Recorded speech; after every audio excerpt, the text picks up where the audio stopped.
အားလုံးမင်္ဂလာပါဖျားသခင်ရဲ့ပို့ဆောင်ခြင်းကြောင့်ကျွန်တော်တို့စီစဉ်ဆွဲထားတဲ့အတိုင်း February 23ရက်ကနေ15ရက်နေ့မှာကျွန်တော်တို့ Comprehensive Health Nutrition Program Nutrition for Life You Are What You Eat ဆိုတဲ့ခေါင်းစဉ်ကြီးနဲ့အစီအစဉ် MUS ကျောင်းတော်ကြီးမှာပြုလုပ်ကျင်းပခွင့်ရရှိခဲ့ကြပါတယ်ဖျားသခင်ရဲ့အတူပါရှိပေးခြင်းဖျားသခင်မဆအချင်းအပြင်ကျွန်တော်တို့ဒီအစီအစဉ်အစမှလည်းစုံတီတိုင်းပြသခင်ကကွဲကဆောင်မပြီးတော့အရောက်တိုက်စီပျော်ပျော်ရွှင်ရွှင်နဲ့မင်္ဂလာပြည်ဝစွာကျွန်တော်တို့အစီအစဉ်ပြုလုပ်ကျင်းပခွင့်ရရှိခဲ့ပါတယ်ဒီအစီအစဉ်မှာကျွန်တော်တို့ပြုလုပ်ခဲ့တဲ့အရာတွေကိုကျွန်တော်တို့သစင်ပြီးသစင်ကြည့်ကြရအောင်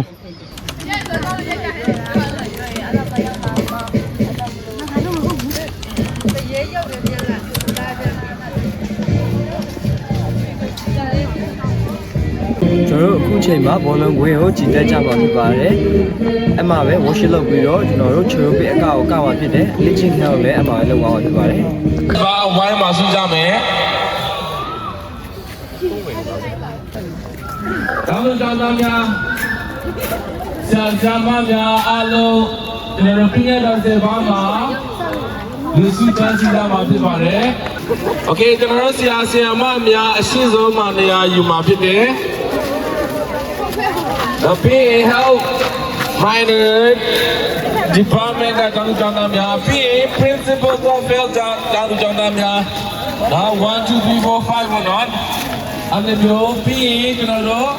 ကျန်တော့တောင်းတများကတော့အခုကပြင်းတော်စေပါနေအစစီလာပဲခြေတက်သွားနေပါတယ်ဖြတ်လို့စောနေတာ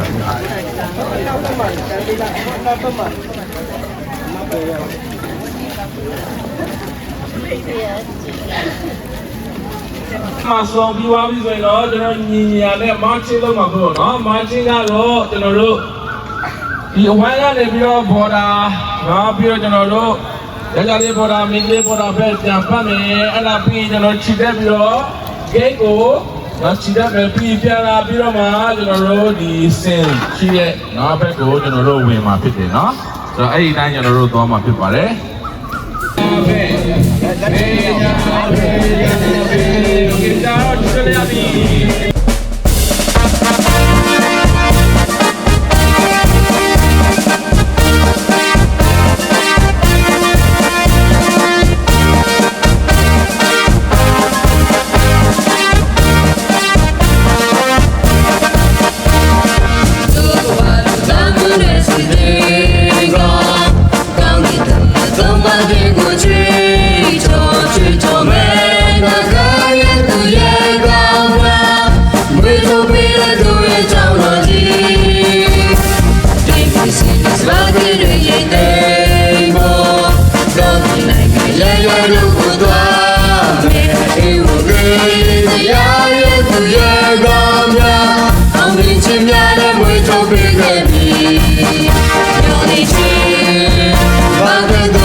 ပေးတဲ့ကြောင်းတော်ရှင်နာက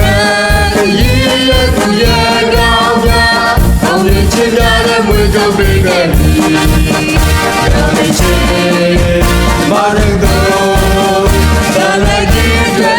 င်ပေးနေဒီမူတော်ကြီးအောင်နေစီဖို့ရှိစံနေရမိုင်းဘေးတောင်းလေးတန်းဆောင်မဲ့သူငယ်များကိုစင်ပေးနေ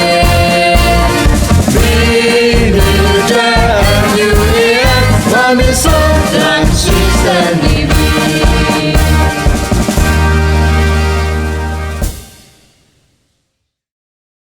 ကျွန်တော်တို့လူဆောင်ပြီဆိုလို့ရှိရင်ပေါ့နော်ကျွန်တော်တို့ဒေါက်တာထွေးလေးကနေပြီးတော့ devotional ကိုဥဆောင်ပေးသွားမှာဖြစ်ပါတယ်အဲ့ဒါပြီးရနဲ့ကျွန်တော်တို့ဆုတောင်းမယ်ပြီးလို့ရှိရင် MUA အကြောင်းတော်ကြီးသချင်းကိုအားလုံးတူတကွာအယပန်းဆိုကြပြီးတော့ကျွန်တော်တို့ help miner ကနေပြီးတော့ဥဆောင်ပြီးတော့ဒီ aerobic ကိုကတော့မှာဖြစ်ပါတယ်ကျွန်တော်တို့ဒီအစီအစဉ်ကဒီမနေ့အစီအစဉ်ကတော့အဲ့လောက်ပါပဲပြီးရနဲ့ကျွန်တော်တို့ဟိုဘက်ကိုပြန်သွားကြမယ်ပေါ့နော်โอเคကျွန်တော်ဆရာမကိုဖိတ်ခေါ်ပါတယ် Hello, good morning. Good morning. အားလုံးပြုံးလေးတွေ့ရဝမ်းသာဦးကောင်းတယ်နော်ပျော်ရွှင်စရာကောင်းတယ်ကျွန်တော်တို့ဒီဘက်ကိုပြန်ပတ်လာခါကြတော့အเจ้าသူเจ้าသားတွေကိုတွေ့ရတာပေါ့နော်ပြောင်းနေတယ်နဲ့တော့မျက်နှာဆိုင်တော့ငိုတဲ့လူတယောက်မှမရှိပြုံးရရှိကြတယ်နော် Health Department တွေဥဆောင်ပြီးတော့လောက်ဆောင်ခွင့်ဖះသခင်ပြင်ဆင်ပေးတဲ့အတွက်ကြောင့်ဒီပဲကျေးဇူးတင်တယ်ပေါ့နော်ထပ်မံပြီးတော့ဒီနေ့မှာဆိုလို့ရှိရင်အနေငယ်တော့အပေးအာယူပြုခြင်းကိုအခွင့်ပေးတဲ့ဘုရားသခင်နဲ့သက်ဆိုင်ရာဌာနဆိုင်ရာဆရာမတွေတောင်းတတယ်သူတို့ကျေးဇူးတင်တယ်နော်ခဏလေးဆုတောင်းရအောင်နော်ကျေးဇူးရှင်ပါဒီနေ့ခင်ဗျကျေးဇူးတင်တယ်ဘုရားသခင်ရဲ့ဘာဝတရားနဲ့ကျင့်ဆိုင်တာပိုင်းဆိုင်ရာဥပဒေစီကဥပဒေတာတွေကိုလိုက်လျှောက်ခြင်းနဲ့အတူခန္ဓာကိုယ်စိတ်ဝိညာဉ်သုံးခုစလုံးသမမြတ်ပြစွာကြီးထွားစေတဲ့ဒီမျိုးပုံစံနော်နောက်ဆက်ဖြစ်ပါတယ် I am what I think I should eat and I eat နော်ကိုကဘာစားတင်လဲဆိုတာကိုတွေးပြီးတော့နော်ဘာထင်လဲပေါ့နော်ပြီးတော့ငါစကိုစားလိုက်တဲ့အရာကကိုပဲဖြစ်တယ်ဆိုတော့နော်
တော်ဖခင်နာမတော်ကိုတာနေမြည်ပြုလျက်တောင်းလျှောက်ပါတယ်အဖဖခင်အာမင်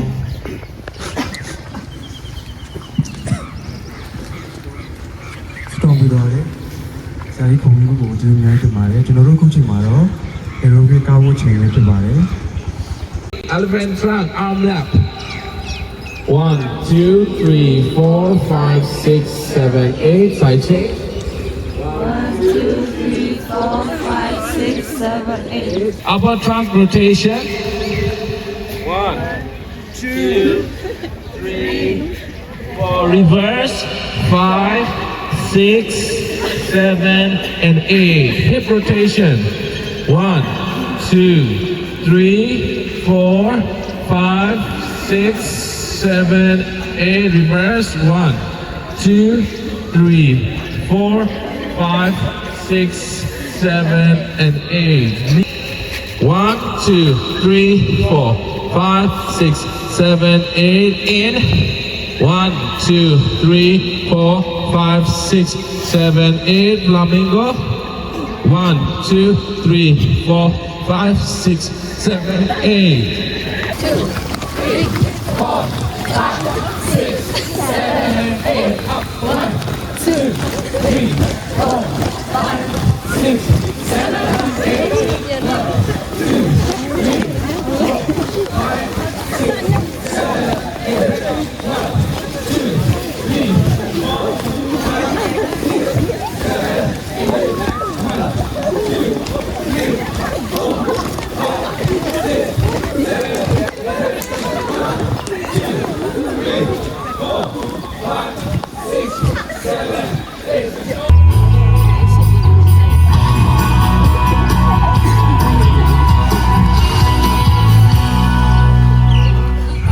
Come on, it's aerobics time.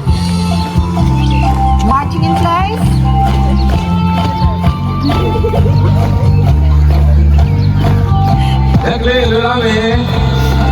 Remember to move.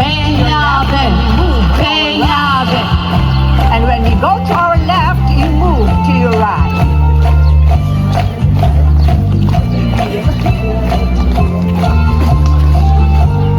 And 2,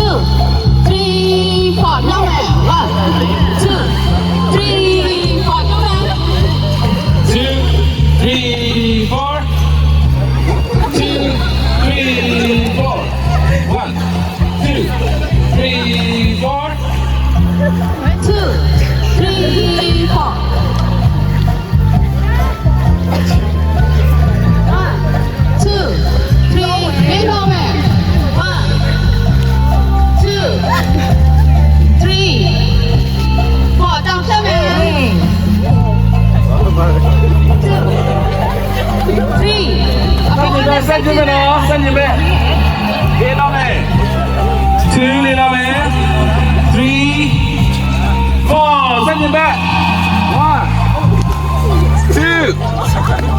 3, 4. 1, 2, 3, 4. 1, 2, 3, let's go. 1, 2, 3, 4. 1, 2, 3, 4. Down back. 1, 2, 3, 4. You back. 1, 2, 3, 4. Back. 1, 2, 3, 4. 1, 2, 3, 4. Abi, darah ni bapa, darah ni bapa. 后面，我的升级呗。 Jangan darah. Sachin.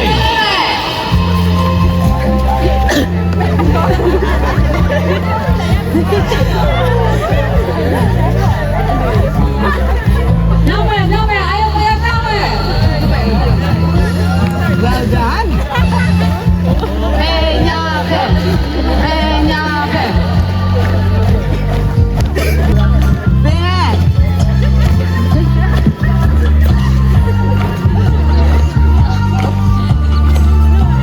Italy. 3, 4. 1, 2, 3, 4. 1. 3, 4, 2, 1, 2.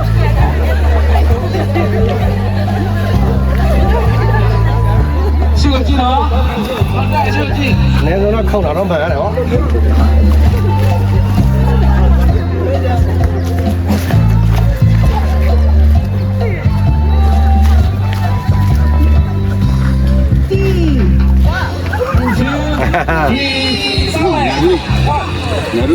လူ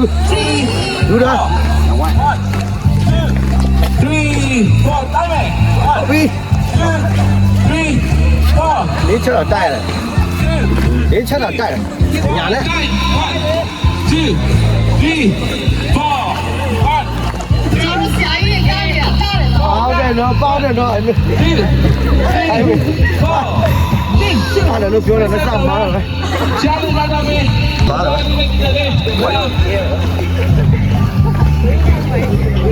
ရောက်ပါမယ် နောက်ဘက်ကိုနောက်ဘက်ကို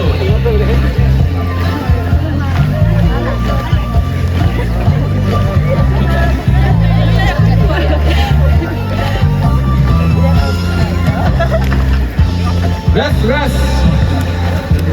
ပြီးနောက်ဒုတိယ stage ပြီးပါပြီပြန် rest မယ်အသက်ပြန်ရှင်းမယ် Let's have second number 3.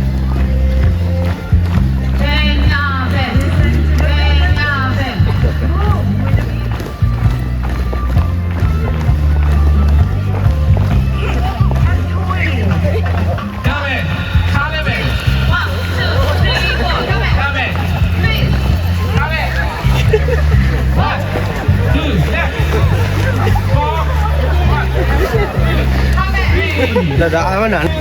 ဝါငါကြီးတော့တော့ဘာလို့ပြောတာ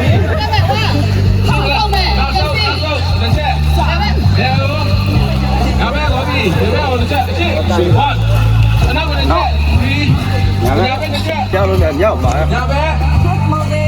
ဘယ်ဘက်ရှိကိုနောက်ကိုညာဘက်ဘယ်ဘက်ဟုတ်ပြီ2 3 go 1 2 3 4 you man 1 2 3 4 1 2 3 4 you man 1 2 3 4 What 小面多出来，小面后后。然后面对了要出来了 လောက်ပါ Okay relaxing မှန်ပါတယ်စေကတခါတော့ဟာဖြစ်အမနာနဲ့ We'll now have the final set, set 4. ဘာမှမ Keep လာ moving. Listen to the rhythm. Move with the beat. Cool. လာလာ 1 2 3 4 1 2 3 4 1 2 3 4 1 2 3 4 1 2 3 4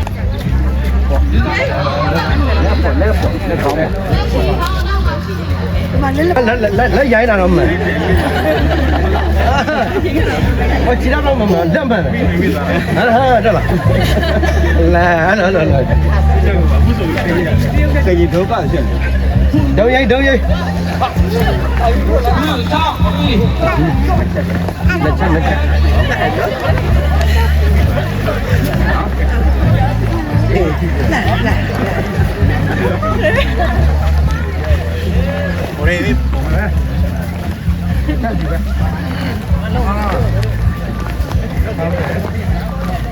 မှန်တယ်လက်ပေါက်တွေကိုယူခိုင်းကထွက်လာပဲတိုင်းနာလက်လောက်တော့မှန်မယ်ဟုတ်ပြီဝိုက်တာငါပါဝိုက်တာဝိုက်စစ်လေးဟိုစစ်လေးဝိုက်တာ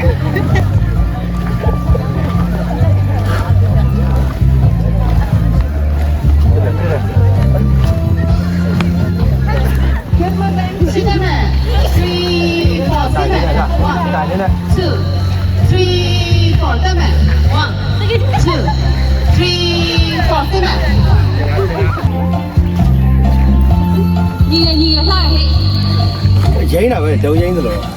ဒါပဲလောက်ထားညီးတယ်အဲ့လို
အခုချိန်မှာကျွန်တော်တို့ချက်ပြုတ်ချင်းပြဲပွဲကိုစတင်သွားမည်ဖြစ်ပါတယ်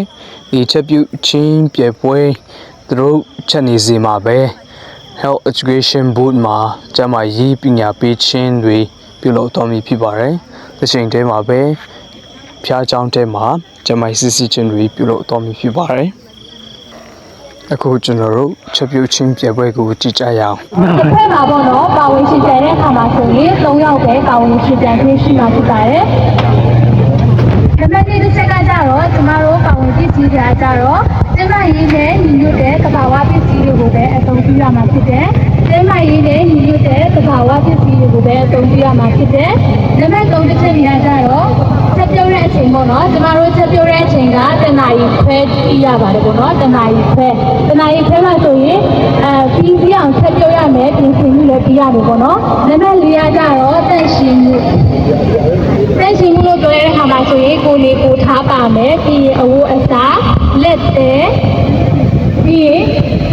ချက်ပြုတ်တဲ့နေရာမှာလည်းပေါ့နော်တန့်ရှင်းမှုပြရမှာဖြစ်တယ်အဲ့ဒါတွေအားလုံးကြည့်မှဖြစ်တယ်ပေါ့နော်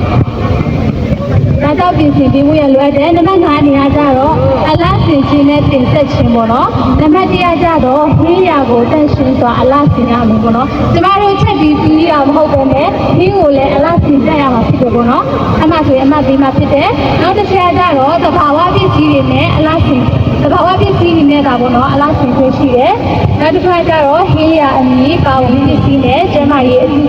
အကျိုးပြုပုံကိုပေါ့နော်ရှင်းလင်းစွာဖော်ပြတတ်ရမှာဖြစ်တယ်ကိုချက်တဲ့ဟင်းက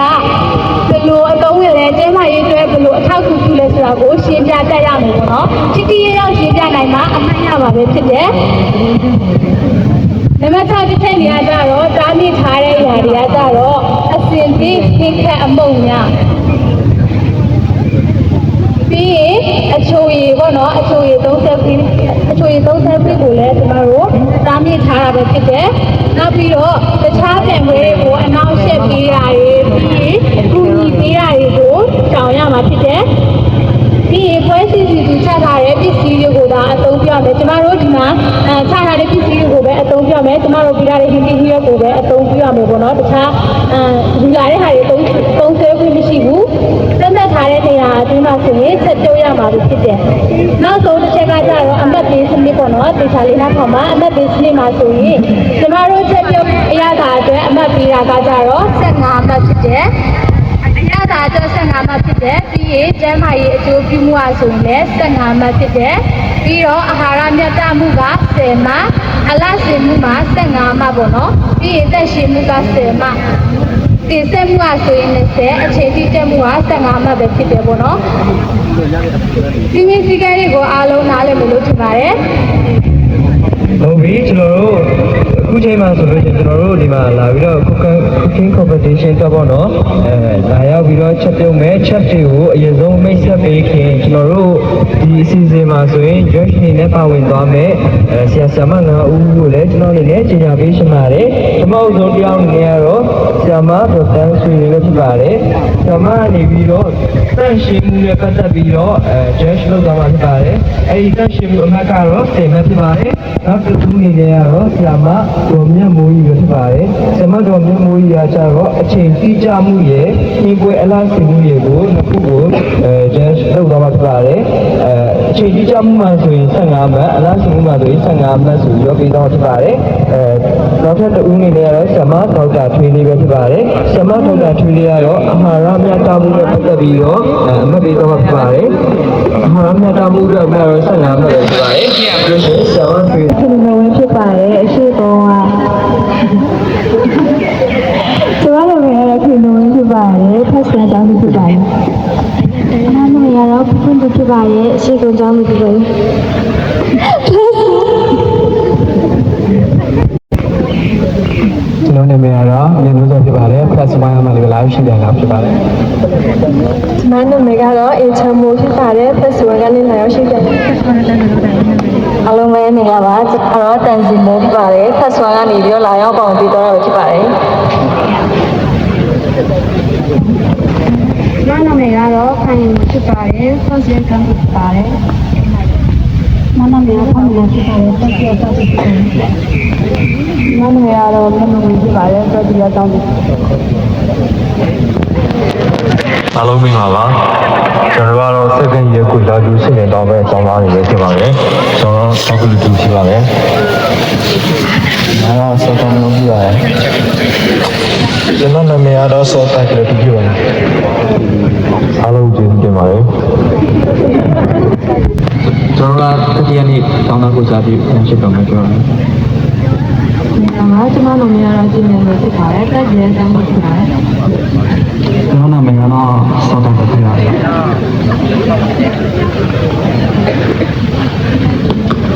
ကျွန်တော်နာမည်ကတော့အန်ဆောက်လို့ခေါ်ပါတယ်ကျွန်တော်တို့ကပေါ်တာပြပါမယ်ကျွန်မနာမည်ကတော့ဟဲ့တူဖြစ်ပါတယ်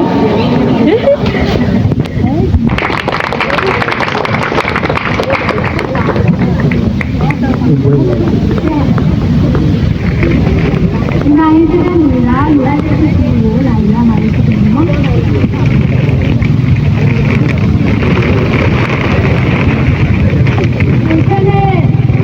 နဲ့ရမှာကောင်းတဲ့ဖြစ်ကိုနော်ကိုစိတ်တိုက်ယူခံခွင့်ရှိရဲ့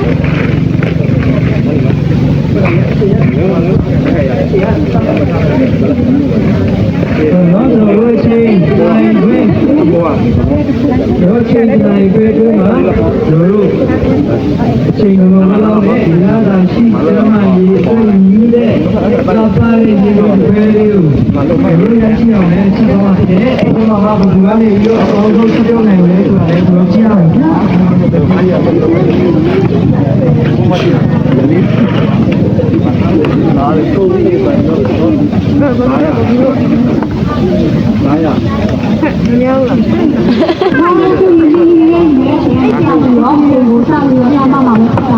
ချက်ပြုံးတဲ့အချိန်ကတော့တနားကြီးခွဲပဲဖြစ်ပါတယ်တနားကြီးခွဲမှာဆေးရောင်ဖြစ်ဆေးရောင်ပြမှာကိုယ်ကနားလေးပဲပြီးပြီးပါမယ်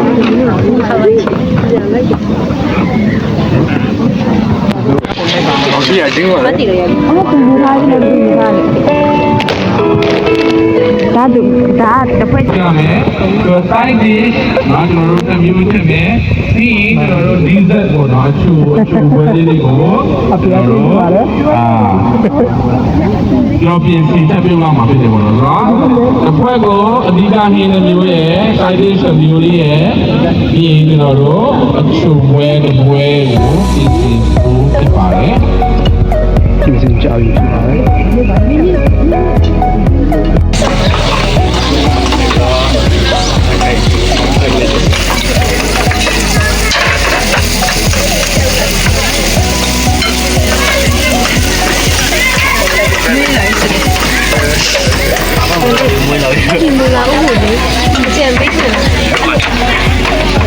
我的啥地方好了？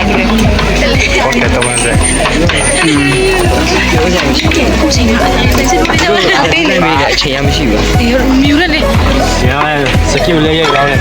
ညာနေရယူဘလို့သူကဆိုရင်အမတ်ပို့ပြီးတော့ရသွားမလဲသူရဲ့ဟင်းပွဲကချမ်းမရင်းနဲ့ပို့ပြီးတော့ကိုက်ကြည့်မလဲဆိုတော့ကျွန်တော်တို့ကြည့်ရမယ်ဗျာ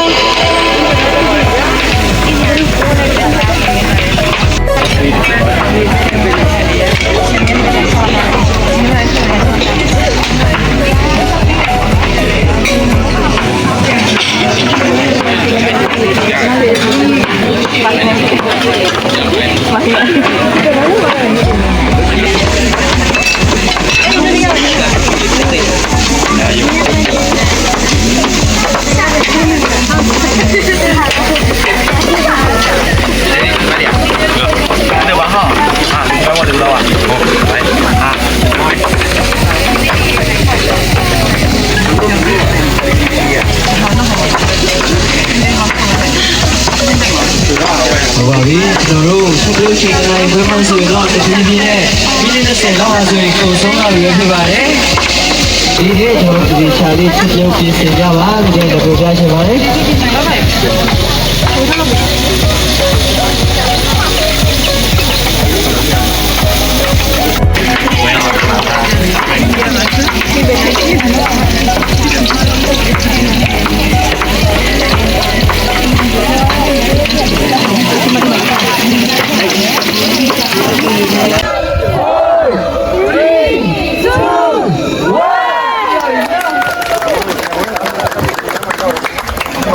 ကျွန်တော်ပြန်ဝင်အားလုံးတော့ကိုရင်ပွဲလေးဒူးနေရယူထားပေးကြပါဘောနော်ကိုရဲ့စပွဲလေးပါကျွန်တော်အခုချိန်ရတော့ကျွန်တော်ရဲ့ Jesse ဒီနဲ့ဒီပွဲအရာတော်ပြီးတော့မှတ်ချက်ပေးမယ့်အချိန်ပဲဖြစ်ပါတယ်ကျွန်တော်တို့ရဲ့ဒီချက်ထားတဲ့ဟင်ပွဲတွေကိုပေါ့နော်ဒီအဲဒီပြရပေါ့နော်ချက်ထားတဲ့ဟင်ပွဲတွေကိုဒိုင်နေကနေပြီးတော့ပြီးပြီးတော့မချက်ပေးသွားမယ်အမှတ်တွေပေးသွားမှာဖြစ်တယ်အဲဒါကြောင့်မို့ကျွန်တော်တို့အငယ်တွေရေဆုံးပြပေးမယ်တော့ပထမဆုံးအနေနဲ့ဒီကဓသမလည်းနေပြီးတော့ကျွန်တော်တို့ဟင်ပွဲစတဲ့ဒီကမှာဖြစ်ပါတယ်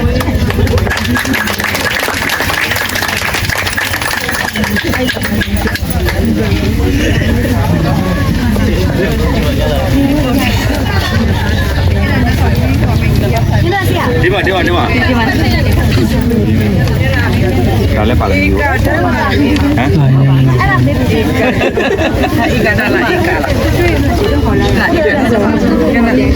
ကျောင်းရလေးဆရာမလည်းလည်း presentation လုပ်အောင်ချက်ပြုတ်ပြီးတော့ဘယ်လိုလုပ်ပွဲလဲကျွန်တော်ချက်လေးရှင်းပြရအောင် presentation မပါနော် ဒါကလည်းဒီဘက်ကလည်းဒါအိုင်တော့သိရှိတယ်နော်စီကိုတက်နေတယ်လေးတော့ထားတယ်ဒါနဲ့လည်းဒီမှာပဲဒါလေးပါမှာချက်ဒီမှာဆက်ဆိုဒီညဆိုရှင်နေလေးပဲဆိုပါအိုင်ရအိုင်တော့ဆာလမ်ဖို့ကတော့ဒီလိုလေးပဲဒီကတော့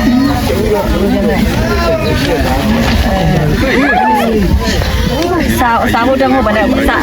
ရှိဖို့တက်စာရဖို့ပဲနဲ့စာဖို့တက်အသက်ရှိအောင်နဲ့အသက်ရှိဖို့တက်စာဒီနေ့ဒါပြရ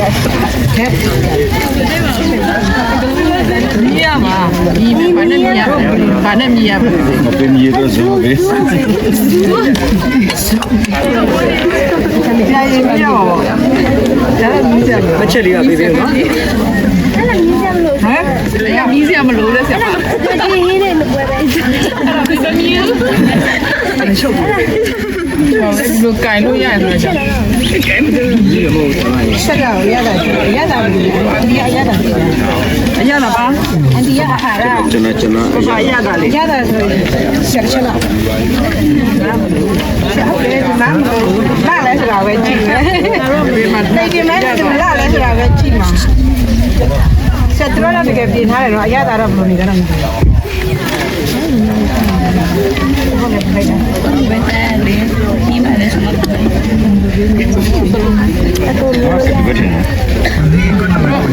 စားမနော် ပြင်တာတော့မတူအစာပလာတူ စားရလားစားလို့ရတယ်တချို့အိုက်ပါ ဟာမတူလား စားပြီနော် ဘတ်တီလို့ အဲ့စားလို့စားချီအားရှိငယ်သွားတယ်မိုက်ပေါ်လိုက်ပါဒီမှာဆောင်းမကြီးလဲကိုမမတူနေတော့ဘာညာဒါတောင်ဒီရဲဟာဗလားဒီကကြတော့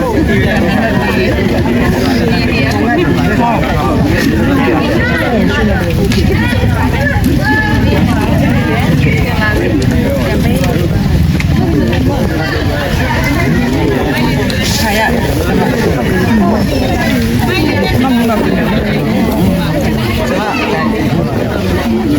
မိုက်လေးနဲ့စကားပြောပြီးပါ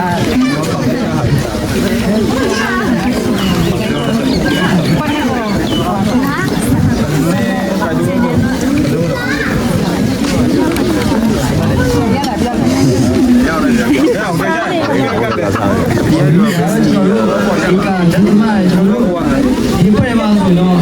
ဘာမှမဆိုလို့ပြန်လို့နော်ကျွန်တော်တောင်းသေးတယ်စီးနေတိုင်းရတော့ရှားရပါလက်ပတ်တမလာနေပါတော့ဒီစမိုင်းလေးကျွန်တော်တို့တင်တာပါဆိုင်ရတယ်ကျွန်တော်ဒီတော့ကိုယ်ချင်းဒီမလီပြီးနေတာပြီးတော့ရတာကောင်းတယ်လေဒီကွန်မန့်လေးရှားရအောင်โอเคရတာလေးရှားတယ်နော်ရတာကွန်မန့်လေးကွန်မန့်ပြီးလိုက်ပြီးဝေးတော့ရတယ်ကားတယ်လို့ကွန်မန့်ပြီးရရတယ်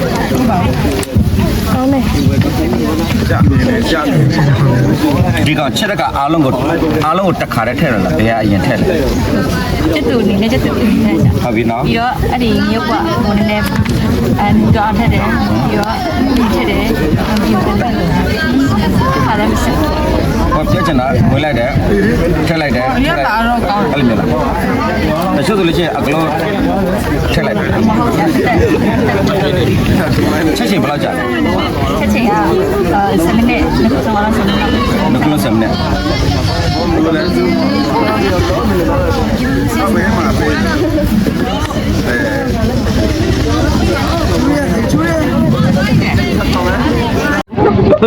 ဘောတဘာနာမည်နဲ့မှတ်ပြီနော်မအင်းပွဲတွေရဲ့နာမည်မရှိဘူးဘူးမာဖြစ်သူနာမည်ပြည့်တယ်မလား ပြည့်စင်ရမယ်ရှိတယ်လို့ပြောကြတယ်တကယ်တရားရှိလိုက်တော့ဒါမှမဟုတ်ဘူးဆရာမတင်ဆက်တဲ့နေရာမှာပြောမှတော့လည်းပြင်ရှင်းရပေးမှရမှာဒီဟာလေးရှင်းရမပေးနိုင်နဲ့ပေးမနဲ့ဒါမှမပေးမနဲ့တချို့ရေးတာပြောတချို့ဆိုလို့ရှိရင်ခွာရအောင် တက်ခဲဒီလိုသုံးတိုင်းဆိုခင်းချင်ပြီး အစားတို့ပြောဘာမှလာတော့ ငါတော့ဆန်း ဒီမွေးလို့ ဒါဆိုရင်နာမည်ပေးရတယ်နော် နာမည်ပေးလိုက်ရတယ် ဒါလေးတော့ဘာလို့စားတို့ခင်းလေးစားတို့ ကျမရောက်ကျမမေး ပြောချင်တာလေဒီဟာကိုဘယ်လိုခေါ်လဲဘာတွေပါဝင်လဲဒါကိုဘယ်လိုခေါ်လဲဘာတွေပါဝင်လဲဒါကိုခေါ်တယ်ဘာတွေပါဝင်လဲ ဒီဘယ်လိုမျိုးအားရရှိလဲဘယ်လိုမျိုးဓမ္မရင်းနဲ့ဘယ်လိုညီညွတ်လဲ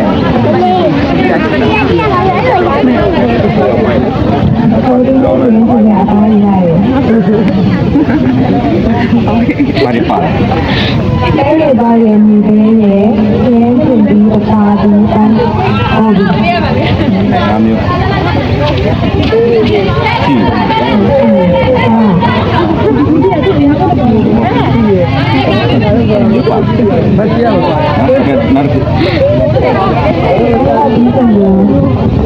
ဒါဘာတော့ကောင်းလဲချမ်းလိုက်တော့ဘာသေးလဲဒါရလာတယ်ကတော့မဟုတ်တယ်ရောက်ဒီကွာဘာဘလို့ခေါ်လဲ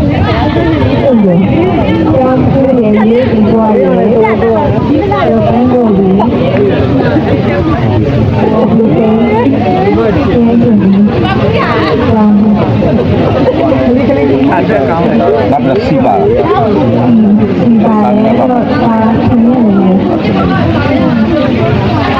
Kẻ bà cho hãy áp thích rồi Bà cho con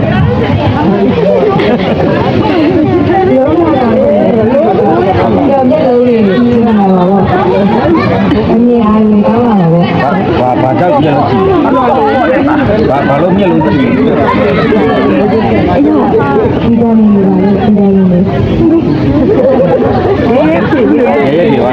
dia biasa na mie laut kau na tuli bagi lo bagi bari palu mie laut kau dah tuli je bagi tuli je yang mu yo di dah dah sikit tu kau na ada alam dah tuli kau nu kau di dah alam itu dia tu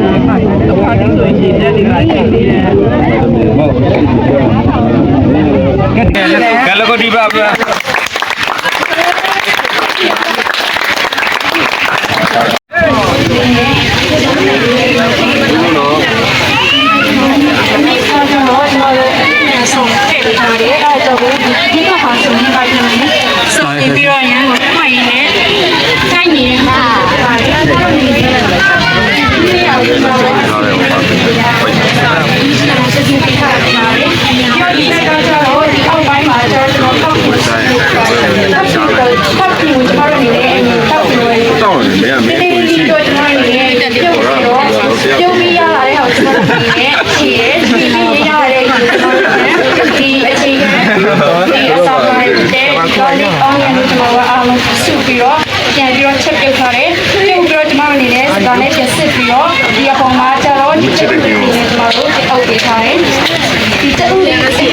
Hãy subscribe cho kênh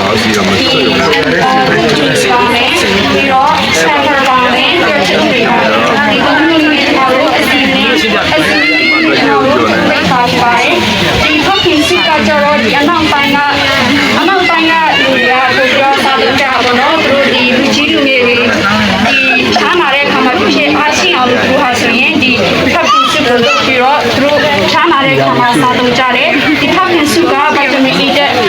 không bỏ lỡ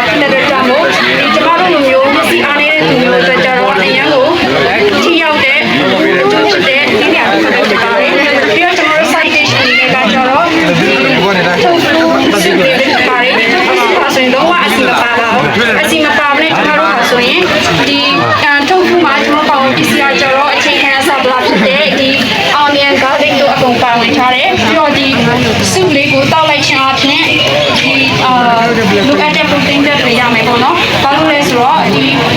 ပဲကြတွေကကျတော့ soy bean နဲ့လုပ်ထားတဲ့ကြောင့်မို့ protein တွေအပြည့်အဝပေးနိုင်တော့ဖြစ်တဲ့ကြောင့်မို့ဒီငယ်လေးစားတော့နိုင်တယ်ပြီးတော့ဒီဒီနဲ့ကျွန်တော်တို့နေနဲ့ဘာရဘာတော့ကောင်းလို့ရောချလိုက်လို့ပြောတယ်တိုင်းကြောင်းလို့စီစီအားလုံးတော့အားလုံးကြည့်လို့နေတယ်ကျွန်တော်တို့ဖက်ခါဆိုရင် tension ကိုဦးစားပြီးတော့ဖြစ်တဲ့ကြောင့်မို့စိတ်ချရုံရှိစောနဲ့ပဲစားတော့နိုင်ပါတယ်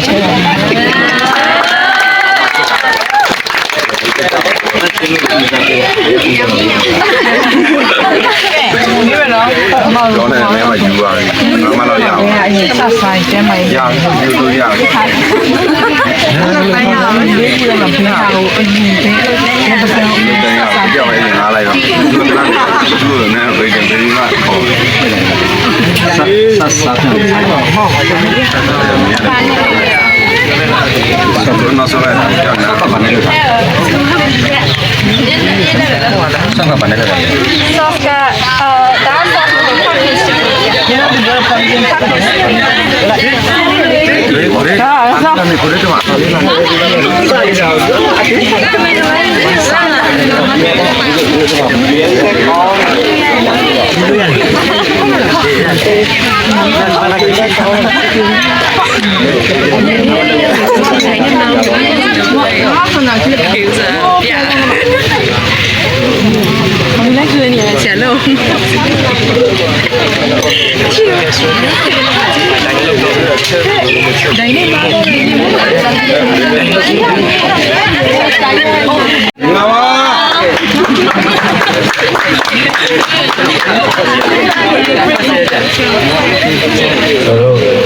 ဆက်ပြောတဲ့ခါပါတော့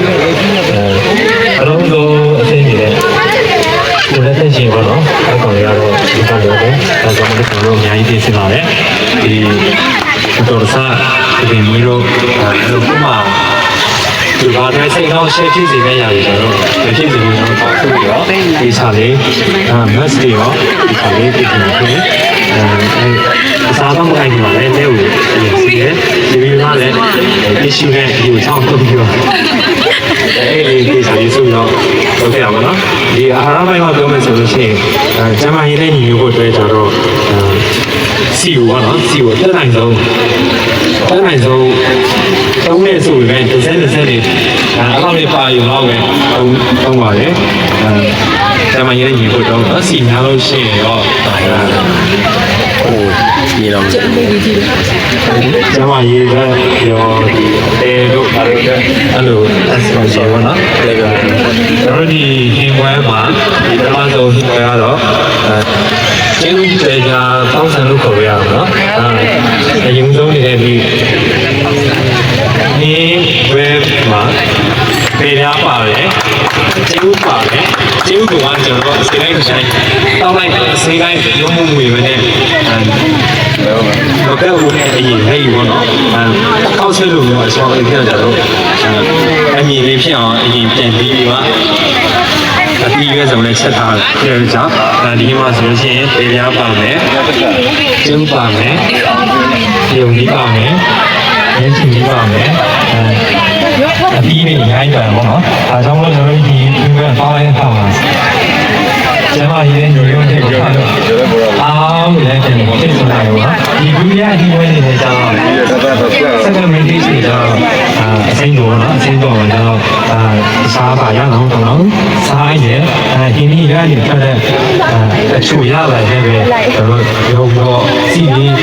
23စက်ကောင်းနေလည်းပဲသိတာတော့နော်ဒီမှာကျွန်တော်အလားစင်ထားတာတွေဖြစ်ပါတယ်ဒီအလားစင်ထားတာတွေတော့ဒီရက်နဲ့sorry တကယ်နဲ့တမယာကြီးပေါ့နော်ဒီလိုနေပြီးတော့စားရလို့မကြည့်အောင်သူလည်းဆိုလုပ်ထားတယ်ဟုတ်ကဲ့ဒီဘေးကအင်ဝဲတော့ဘယ်အောင်မေးသေးဆိုတော့ဒီ side dish မှာကျတော့ဘယ်လိုပြောလဲဟိုသမင်းစားပြီးတဲ့အခါအဲ့လိုအစာကြီးလေးဖြစ်နေလေလေးဖြစ်ရင်သမင်းမစားရှင်လို့ live စားနေတာပဲဖြစ်ဒီကျုပ်ဦးလိမ့်လေးကိုကျွန်တော်လောက်ထားတယ်ကျုပ်လိမ့်မှာကျတော့ကျုပ်လိမ့်မှာကျတော့အနေနဲ့အကောက်တက်တက်ခွဲပြီးတော့ကျွန်တော်လိုက်ထားပြီးတော့ဗောနော်ပြီး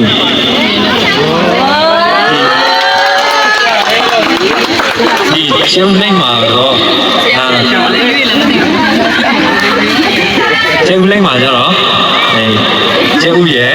ဒီဖြစ်မလာဦးနီရဲ့ငရုပ်ပွားရဲ့ရုပ်တော့ကြော်လာဒီအနည်းကိုကျတော့ကျဲအောင်မကြော်ဘဲနဲ့ဒီနေ့စိတ်ရဲ့ရတာလေးဖြစ်အောင်ကျွန်တော်ကြော်ထားတယ်မကျဲတစ်ချက်လေးအဲ့လိုပုံစံလေးကြော်ထားတယ်ဒါပေမဲ့အဲ့ဒီစိတ်ရဲ့ရတာကိုချိုးကြဤမှာဆိုလို့အပေါ်လေးကိုတက်မြရညီနေလေးဟိုကညီပြထားတော့နော်နောက်ပြီးတော့လည်းအဲ့ချင်းစာနဲ့စိတ်ဓာတ်နဲ့ပဲရတာနည်းလုံးပဲတင်လိုက်တော့အဲ့ခဏကျူတာညက်ရည်လေးလေးဆက်မိထားပါတယ်ဒီဒါတော့ကျုပ်နိုင်ဟင်ဝဲလေးပဲရှိပါတယ်ဒီအချွဲတွေကတော့ဒီလိုရှင်းနေပါပဲရေးသေးတယ်ဒါနဲ့ဒီအရာမှာကျတော့ကျွန်တော်အခါအနေနဲ့ခင်းရှင်ကြီးကိုနေ့စဉ်ပန်းပုံဝင်လေပေါ်ထားတာပဲဖြစ်ပါတယ်ဒီတင်ပါတယ်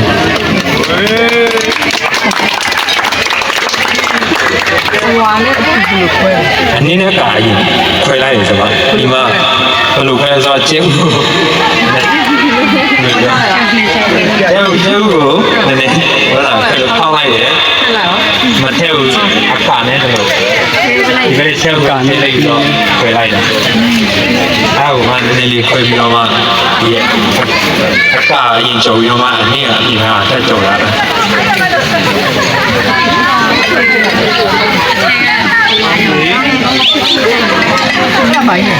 အားစီတယ်မှာအများကြီးပူတဲ့အကြောင်းပြ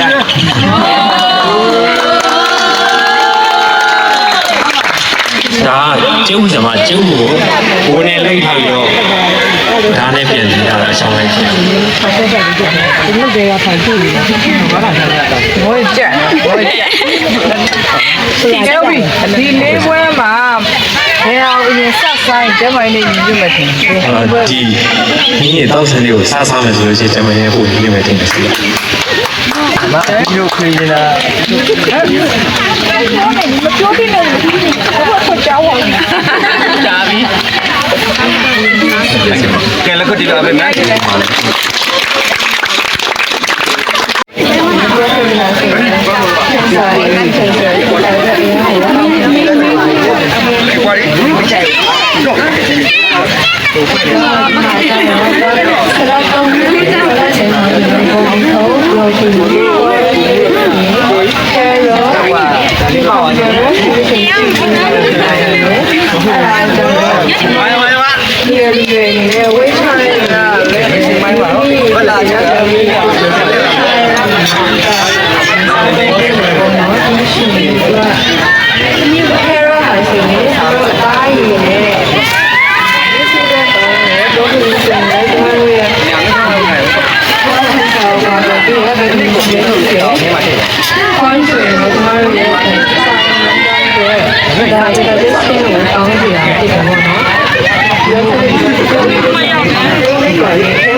ဆလာတော့ဘာလို့ဆိုဆလာတော့ကျမတို့ညီ mayonnaise မရှိလို့ mayonnaise အစားကြက်ဥကိုမကြက်ကြက်လေးပြုတ်ပြီးတော့ပြန်ပြီးလုပ်ထားပါတော့အဲ့တော့ကြက်ဥမှာ protein ကလည်းပါတယ်တခြားအဲ့ဒီ vegetable တွေမှာလည်း vitamin တွေပါတော့ပို့ပြီးတော့တင့်တော်တယ်လို့ထင်ပါတယ်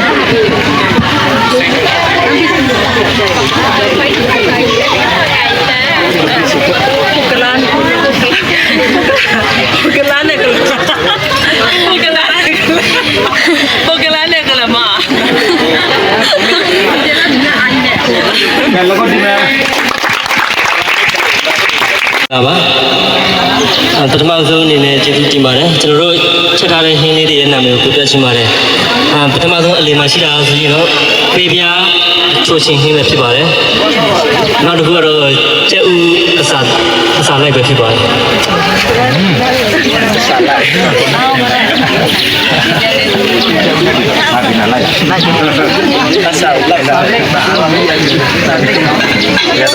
ကျဲဦးထဲမှာဆိုလို့ရှိရင်ကျွန်တော်တို့မုံညင်းရဲ့လို့ရှိရင်ပေးပင်ပေါက်လေးရဲ့လို့ရှိရင်ပေးရဲ့ထည့်ထားပေးပါတယ်စားတွေအချုံမုတ်တွေအားမသုံးထားပါဘူးဒီတိုင်းကျမရေးနဲ့ညီညွတ်အောင်သုံးထားပေးတာဖြစ်ပါတယ်အချုံမုတ်အစားကျွန်တော်တို့ထရက်ခေးတစ်ခေးကိုသုံးဖို့တပေါ်ထည့်ထားပေးပါတယ်ဟုတ်ကဲ့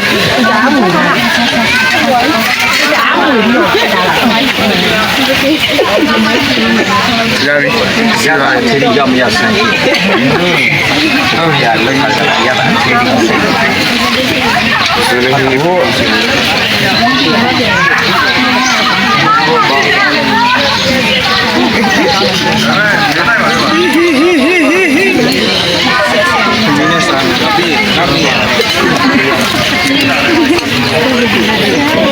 谁要让他们俩好热起来？是啊，这样的玩了就对不对？准备的嘛，口里。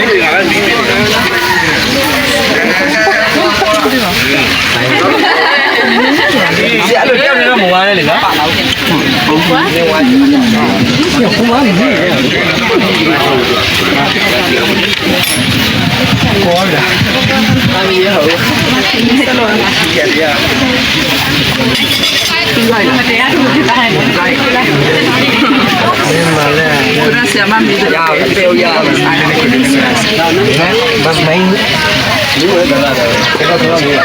mấy heo thì lấy heo nó tôi nói này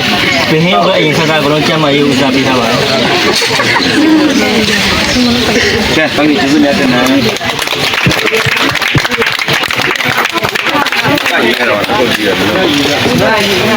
Ya, có thể lâu ya. Okay, chào. Đây là cũng chơi mà. Mấy điều nói cho bí mà thì để thằng bé. Mấy điều mà phải mấy gì còn nói cho luôn. Nhưng mà phone lên sai để chỉnh ra mà bé chỉnh ra bé tao mà thế đấy. Rồi khu đó là amma bộ là amma sao đó. Xia mà yêu là chúng ta bị chỉnh ra mà đấy. Rồi thì là ví dụ cái này còn nó cái với mình đi, nó có cái với mình nữa. Chỉ có gì đi mà đi để chúng ta bị chỉnh ra mà đấy. Chúng nó luôn xì xì ra đó, vì sao ý nó chỉnh ra mà đấy. ဒီချက်ပြုချင်းပြပွဲမှာဆိုရင်တတိယနေ့ကျောင်းသားများကပထမရပြီးတော့တတိယနေ့ကျောင်းသားများကဒုတိယရပါတယ်တတိယကတော့ first year ကျောင်းသူများကနေရရှိတော့ပါတယ်စတုတ္တကတော့ +1 area ဆိုကိုပြီးတော့စတမကတော့ fourth year ကျောင်းသူကျောင်းသားများကနေဆိုကိုပါတယ်အမှန်ကတော့ +1 video ကစုခိုးတော့ဖြစ်ပါတယ် ကိုယ့်ရဲ့ community တွေအကျိုးရှိမဲ့ဒီအသိပညာဘုဒ္ဓလေးတွေကိုတော့လာရောက်ပြီးတော့နားထောင်ဝင်ကားဖို့ဖြစ်တယ် Principles of Health ကျောင်းသူကျောင်းသားများအနေနဲ့လည်းပဲနော်စာရွက်လေးယူမယ် Principle ခမမဟုတ်တဲ့ကျောင်းသူကျောင်းသားတွေလည်းပဲယူလို့ရတယ်နော်ယူမယ်ကျွန်တော်တို့ health ဒီနိုင်မှာရှိတဲ့အရာလေးတွေကိုနားထောင်မယ်ရေးမယ်ကောက်လို့ချက်ယူမယ်ဘုတ်ပတ်လေးတွေပြင်ဆင်ရမှာပေါ့နော်ပြီးကျွန်တော် health expo လေးသွားမယ်နားထောင်မယ်ကောက်လို့ချက်ယူမယ်ပြီးဆိုင်ထိုးမယ်အဲ့ဒါတွေပြည့်သွားပြီဆိုရင်ကျွန်တော်တို့မဲနိုင်ပြီးတော့လက်ဆောင်လေးတွေယူလို့ရတယ်။အားသွားပြီးတော့ကြီးစုအားပေးပညာသင်လို့ရတယ်။နောက်ပြီးတော့ဒီ cooking competition စပြီးနောက်ပိုင်းမှာဆိုကျွန်တော်တို့ health expo ပေါ့နော်ကျန်းမာခြင်းနဲ့ပတ်သက်တဲ့ပညာပေးလေးတွေပဲရှိတယ်။ဆိုတော့အသက်နော်0ပေါ့နော်3ညကနေပြီးတော့မှ ကျွန်တော်တို့15နှစ်အထိကလေးသူငယ်များကိုအစာဟာရဘလို့ကျွေးမွေးပြင်ဆင်ရမလဲဆိုတာကိုကျွန်တော်တို့ကျမကြီးဘူးတစ်ခုအနေနဲ့ဓမ္မခင်စံတရားနဲ့ပြောသွားမှာဖြစ်တယ် ပေါ်တိုက်ခဲ့ရင်ဒီလိုမျိုးဒါကြောင့်မလို့တို့တွေဒီ0 to 6 6လအထိကလို့အပြင်ဒီလောက formula လေးလောကမပေးရဘူး။ဒါမြင့်ွယ်ပေးရမယ်။မိခင်ရဲ့ note ခုလေးကိုဒါပေးရမယ်။အဲ့ဒီကြားထဲမှာလူတွေရဲ့အယူဆတခုရှိတယ်။ကလေး note တိုက်လို့ရှိရင် note ကျွဲလောင်းကြပါမှာ။ဟုတ်ပြီနော်။ဆိုတော့ note တိုက်စီတဲ့အပြင်ရှိအလှအပြည့်တော့ပါစီ။နော်။ဒီအလှအပြည့်မှာဆိုးလို့တွေးတဲ့သူဒီ exercise မလုပ်ချင်တဲ့သူ။ဒီကနေ့ကျတော့မိခင်ကလေးတွေက note ဆွဲတာတော့မှလိမ့်မယ်။အချိန်တန်တဲ့အခါကျရင်သူ့ဟာနဲ့သူတင်ရ30တိကျတဲ့အိမ် normally ပြန်မပေါင်းဘူး။နေရပြန်မရောက်သေးဘူး။ချင်ခဲ့သေးတယ်နော်။ဆိုတော့ကလေးကလည်း6လမြည်ပြီ6လပြည့်တဲ့ခါကျရင်ဖြည်းဖြည်းနဲ့သူ့ရဲ့အိမ်ကအထက်ထဲကိုသူ့ဟာသူပြန်ပေါင်းသွားမယ်သူညင်သားလဲသူ့ဟာနဲ့သူတင်ပြီးတော့ဒီအကြတင်ဖြစ်သွားဒါပေမဲ့ကိုလည်းလှုပ်ရှားမှုပဲရှိရမှာပေါ့နော်အဲ့ဒီအတွက်ကြောင့်မလို့ဘာမှစိတ်ပူစရာမလို6လအထိကမိခင်တို့ရဲ့အခုတည်းကိုလည်းတိုက်စီဖို့လိုအပ်တယ်အဲ့ဒါပြီးတဲ့အခါကျမှတလလောက်ကြာတဲ့အခါမှာဆိုလို့ရှိရင် day 3မှာမှဒီလောက်ပဲရှိသေးတယ်နော်တပတ်လောက်မှာမှဘုတ်ကချင်းအောင်ပြရနေလာတဲ့ပန်းသီးလေးတွေရှိရတအားမကြီးတဲ့ဟာကျွတ်တယ်စားလို့ကောင်းတယ်အဲ့လောက်အရွယ်စားပဲရှိတယ်ဆိုလို့ချင်တာခလေးရဲ့အစာအိမ်ကိုမကြီးဘူးဆိုတာကိုပြောချင်ဒီအစာအိမ်မကြီးတဲ့ဟာကိုတို့ကအများကြီးအတကုံတိုက်လို့ရှိရင်ဖြစ်နိုင်လားမဖြစ်တဲ့အတွက်ကြောင့်မလို့နှုတ်မုတ်တွေဒီလုံးဝထည့်เสียမလို့တခုလေးပဲတတိထားမယ်အရာတခုပါပါလဲဆိုရင်တဲ့ဒီခလေးဒီတရက်ကနေပြီးတော့9ရက်အတွင်းထဲမှာအတဝါဝင်နိုင်တယ်ပေါ့အထူးသဖြင့်မိခင်နဲ့ဖခင်က A3 နဲ့ O3 ဆိုလို့ရှိရင်မိခင်နဲ့ဖခင်ပဲအယောက်က A ဘယ်သူက O တော့မသိအတဝါဝင်ဖို့သူများတဲ့အခွင့်အရေးပုံများတယ်ဒီတော့နှစ်ကောခိုင်းခုနှစ်အပိုင်းနဲ့တက်မှာခန္ဓာကိုယ်အညစ်အကြေးစိတ်အညစ်အကြေးရှိတဲ့မျိုးတွေကိုကင်းစင်စေရဖျားကိုကြောက်ရွံ့၍တန်ရှင်ရဲ့ပါရမီနဲ့ပြည့်စုံကြတော့ဘာလို့ကျွန်တော်ကင်းစင်ရမလဲခန္ဓာမှာရှိတဲ့အညစ်အကြေးကင်းရမယ်စိတ်ရဲ့အညစ်အကြေးကင်းရမယ်ခန္ဓာအညစ်အကြေးကင်းချင်တယ်ဆိုလို့ရှိရင်အစာပေါက်ဖတ်ရမယ်မစင်ကြတော့အစာကိုထည့်ခြင်းအုံနောက်ထဲလို့မဆရှင်တော့အတွင်းကိုထည့်ခြင်းဒီဘုရားသခင်စံရင်မှာရုပ်သွားအောင်လုပ်ခြင်းဖြစ်တယ်ဘုရားသခင်စံရင်ကကျွန်တော်ကိုကျမ်းပါစေမယ်အသက်ရှိစေမယ်နေ့ချီနေသွားအောင်ပါ ဆိုတော့အသက်ကြီးရဲ့အခါမှာပျက်စီးခြင်းရောက်လာတယ်နော်အသက်ကြီးရဲ့အခါမှာပျက်စီးလာတယ်အခုဆိုလို့ရှိရင်တို့ကအသက်ကြီးလာပြီဟုတ်လားအသက်ကြီးလာတော့အရင်တော့သူများအသက်ကြီးရဲ့လူတွေဒီလာတဲ့ခါကျတော့ကိုယ့်အမေဖေအရင်တော့ပြောခဲ့တဲ့အရာတွေပြန်ပြီးတော့ကိုဖြစ်လာတယ်နော်။အဲပါလဲဆိုတော့အဖြစ်ရဲ့ရတာပဲနော်။ဦးချင်းတရားပေါ့နော်။ဒါကြောင့်လူငယ်တွေရဲ့နော်ကလေးငယ်တွေရဲ့ဒီချင်းအရွယ်ရောက်တဲ့သူရဲ့အသက်ကြီးတွေ nutrition ကတော့ basic ကတော့အတူတူပဲ။သက်သားတွေအားနေတာကို short ချပြီးတော့နော် short ချပြီးတယ်ပြီးတော့ကျတို့ဒီသက်သားရှိခြင်းအားဖြင့်နော်ချော်လဲတာဒီနော်လှုပ်ရှားတာတွေကနေပြီးတော့မှနော်ဒီအယူကွဲတာဒီနော်အယူပြုတ်တာဒီအယူနော်စစ်ထိခိုက်ကြရတာတွေကနေပြီးတော့ဒီသက်သားတမခြင်းအားဖြင့်ဒါဆိုဟောတယ်အယူဘယ်လိုပြောမလဲဆိုတော့အယူကပေါင်းသွားတာနော်ဒီနေရာမှာကျမကြီးနဲ့ကိန်းနေတဲ့စားတွေစာဟာရတွေကိုရောင်ပြေးတာပြပါတယ်အဲ့ဒါမှကျတော့သတ်မှတ်ထားတဲ့ဝိတ်ချက်မှာငယ်လို့လည်းဒီလိုကောင်းညာလို့လည်းချက်ပြတာကိုညအော်ရောင်းပါရှိပါရဲ့အော်ဒီဆောင်ပဲဓမ္မပြန်ပြီလားသိသေးလားကျမကြီးစီစီချင်းကလာပြပါတယ်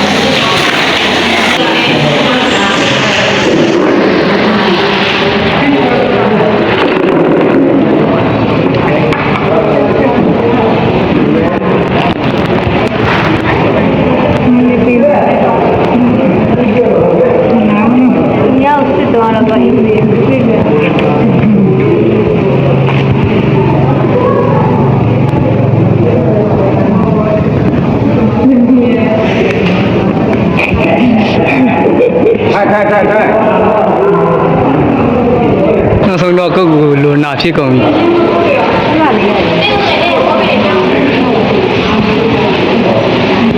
တေးပိုင်နေပါလား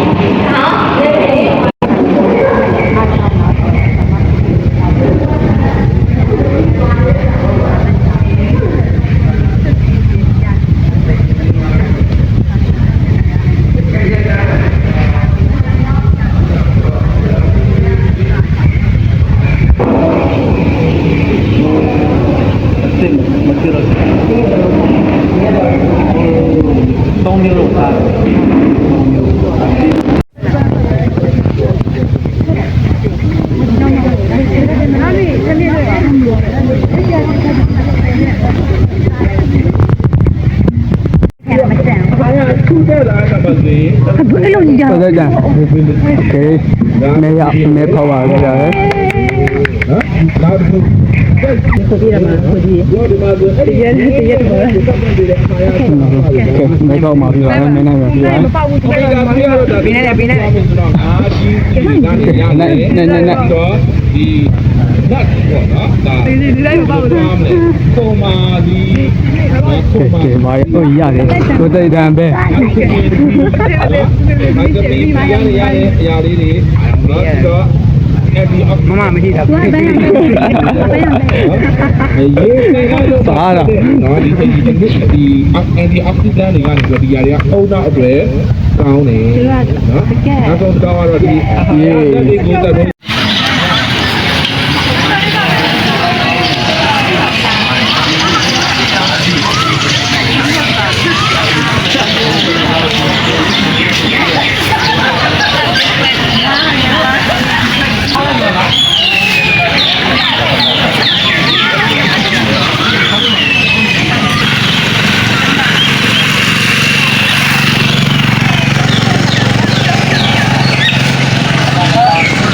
ဝေးပြုလို့သွားတာဖြစ်ပါတယ်ဒီနေရာမှာဆိုရင်ကျွန်တော်တို့ဒီအကြောင်းတော်ကြီးမှာရှိတဲ့ဆီမီနာအလိုက်ကျွန်တော်တို့ဟင်းညမြောက်ကိုပြင်ဆင်ပြီးတော့အတူတူကအစားသုံးကြတာဖြစ်ပါတယ် Comprehensive Health Nutrition Program ဒီ program တစ်ခုလုံးကိုပြင်မြောက်ပြီးရင်ကျွန်တော်တို့ကိုငီးမှာအစားအကောင်းချပြီးပူဆောင်တော့ public ကိုကျွန်တော်တို့ချမန်ပါတယ်ဒီအစီအစဉ်ပြုလုပ်ခြင်းအဖြစ်များသူဒီကြောင်းမှာရှိတဲ့ကျောင်းသူကျောင်းသားဆက်သမားများတမကအသင်းသူတင်းသားများကနေကျမကြီးနဲ့တိုင်ကြီးတဲ့အစားအစာများကိုကောင်းမှုစွာပြင်ဆင်ချက်ပြုစားသုံးနိုင်မယ်လို့ကျွန်တော်တို့ယုံကြည်ပါတယ်အတွက်ကြောင့်လည်းဖျားသခင်ကိုကျွန်တော်ချီးမွမ်းပါတယ်နောက်နေ့များမှာလည်းဒီလိုမျိုးစိတ်ဝင်စားစရာကောင်းတဲ့အရေးကြီးတဲ့အစီအစဉ်များကို Help Miner ကနေပြင်ဆင်ပြုလုပ်ခြင်းပါမည်ဖြစ်တဲ့အတွက်ကြောင့်ဒီအစီအစဉ်များကိုမပြတ်ကွက်ရလေအောင်ကျွန်တော်တို့ဒီကြောင်းတော်ကြီးမှာလာရောက်တက်ဖို့ရန်လဲကြောင်းတော်ကြီးကိုစားဖေမန်စကားပြုလိုက်ပါတယ်အစီအစဉ်တစ်ခုလုံးအရာလုံးအတွက်ဖျားသခင်ကိုကျွန်တော်ချီးမွမ်းပါတယ်ဖျားသခင်ရဲ့ဘုန်းတော်တင်ရှားစီပွေရန်တာဖြစ်ပါစေ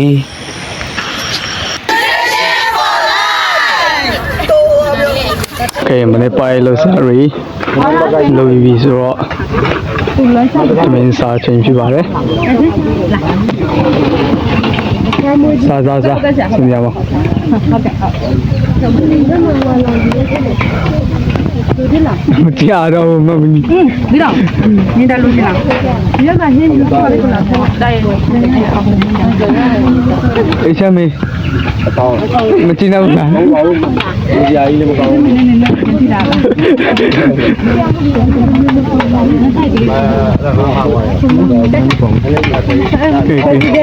းစားโอเคရှင်သားတော့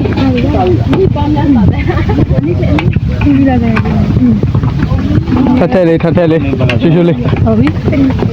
ညတော့ညတော့စား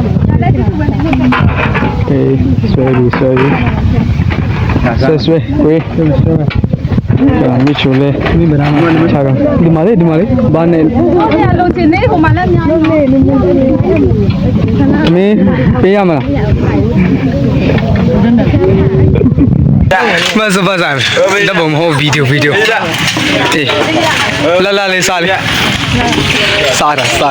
လာလာပြေးရိုက်စားတာလာလာလေးစားအောင် โอเคပါစားရည်လာခဲ့မယ်ကဲဒီ point ဒူတေးနဲ့ပကံကြည့်နဲ့ဟာက ဒီမစားခင်ရှင်နေစိတ်မလား စားဒီသမင်းနေလေရောသမင်းတွေနေတယ်စားတော့မယ်ဒီခိုင်မော်နေလေသမင်းထိုင်ယူလေဗီဒီယိုနော်ဟာဗီဒီယိုရိုက်မယ်လို့ ဗီဒီယိုစားလို့ကောင်းပါလေ โอเค နောက်မှဆက်လာပြီးတော့ ဘယ်ကိုရတော့ကောင်းပါလဲမကောင်းဘူး ရစားလို့ကောင်းပါလေ